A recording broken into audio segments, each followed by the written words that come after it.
Quick video to show you how to restring your electric weed eater that has this small head with just one line coming out of it. These are a little lower powered weed eaters than others. They use a thinner line as a result, and in this case it's 0.065. So you can get a whole spool of this pretty affordably on Amazon, and that'll last you a lifetime. I'll put a link to it in the description for where you can find that. These heads are easy to reload if you know how to do it. So you just looking at the head, you're going to see two tabs, one on each side. Push that in, and that's going to allow that bottom of the weed eater head to come out.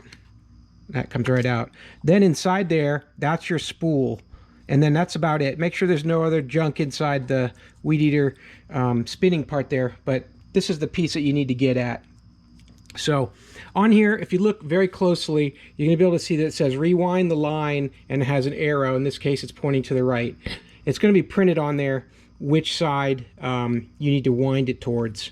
And the part that has the gearing on it, that's the part that goes back up into your weed eater, and the part that's a little bit more exposed where you can see the line, that's the part that's going to point down, or effectively where the rewind sentence is, you're going to want to put that facing down. Okay, so to rewind this, these hold about 15 feet of this 0.065 trimmer line, and the easiest way to measure that is to just spread your arms all the way apart across your chest. That's about 5 feet. So if you just unwind your line and go all the way across your chest 3 times, there's 1, and there's 2, and there's 3. So I'm just taking the line in each hand and spreading it all the way across, full wingspan, and I'm going to have about 15 feet. Then you're just going to need a pair of scissors, cut the line, and then I can put that aside. So winding this onto the spool is not difficult, but you got to make sure that, number one, you're going to comply with the rewinding direction, but number two, make sure you start up correctly. So there's going to be a hole inside on either end of it where you're going to be able to put the line in. You're going to want to put that line in, and it'll stay in there, and then you're going to pull it towards the rewind direction against where you just stuck it in. So I stuck it in pointing here downward, and now I'm going to wind downward, and that's going to really hold that bit of line in there nice and tight.